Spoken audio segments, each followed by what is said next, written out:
The combat simulator hummed with lethal energy as students filed into the arena, their neural interfaces syncing with the station's battle grid. Among them walked Elena Voss, her steps measured, her expression blank as unmarked steel.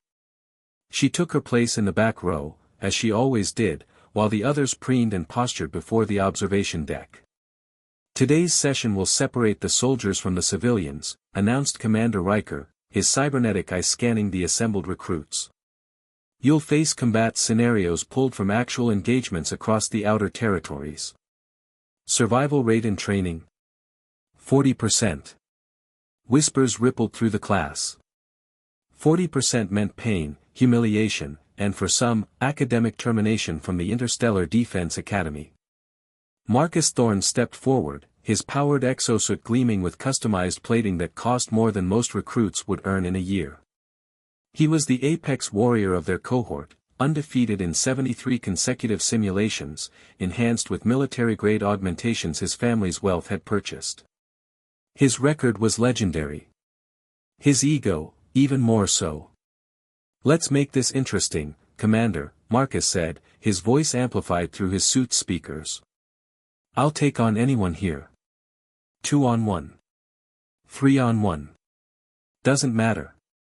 The commander's lips twitched in what might have been amusement. "Confident, Cadet Thorne. Perhaps too confident. Any volunteers to test that theory?" Silence. No one wanted to be humiliated by Marcus again.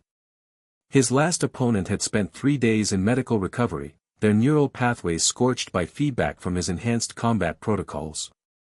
"I'll do it." The voice was quiet, but it cut through the arena like a blade through vacuum.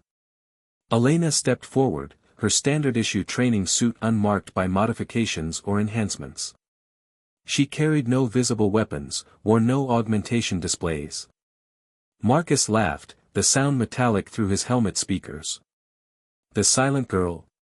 You've barely spoken 10 words all semester. This should take 30 seconds. Then you won't mind if we raise the stakes," Elena replied, her tone unchanged. "Full contact authorization. No safety limiters." The commander's expression hardened. "Cadet Voss, that's extremely dangerous." "Are you certain?" "I am." Marcus's grin widened. "Your funeral. I accept." The arena transformed, holographic barriers rising to contain the designated combat zone. Environmental hazards flickered into existence, gravity wells, plasma storms, collapsing structures from a war-torn colony world. The other students pressed against the observation shields, their earlier boredom replaced by morbid curiosity. The simulation began. Marcus exploded forward with enhanced speed, his fist trailing ionized air. Elena didn't move until the last possible microsecond, then simply wasn't there. His punch shattered a holographic wall behind where she'd stood. "Lucky dodge," Marcus growled, recalibrating. He fired a barrage from his suit's integrated weapons, stunning rounds that would overload her nervous system on contact. Elena walked between them.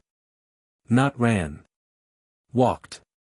Each projectile missed by millimeters, as if she existed in spaces the weapons couldn't reach. Her expression remained serene, detached, while Marcus's attacks grew increasingly frantic. "Stand still," he roared, activating his suit's speed boosters. Elena finally moved with intent. Her hand snapped out, 2 fingers extended, and touched a point on Marcus's chest plate so precisely that his entire exosuit seized. Warning lights cascaded across his heads-up display. His system screamed alerts about critical failures, but he couldn't move, couldn't breathe. She leaned close enough for only him to hear. "Your suit's power core has a design flaw. Pressure .77 Charlie. Manufacturers never fixed it because no one should be able to target something that small, that fast." Elena stepped back.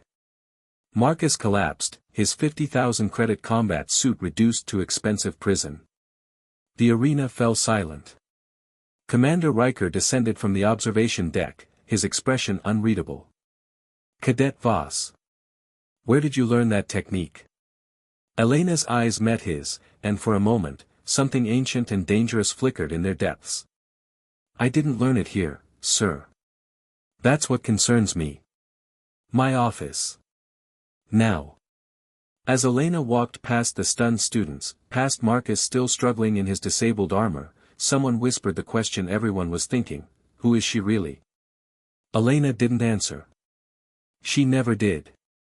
Some silences, after all, were more dangerous than any weapon.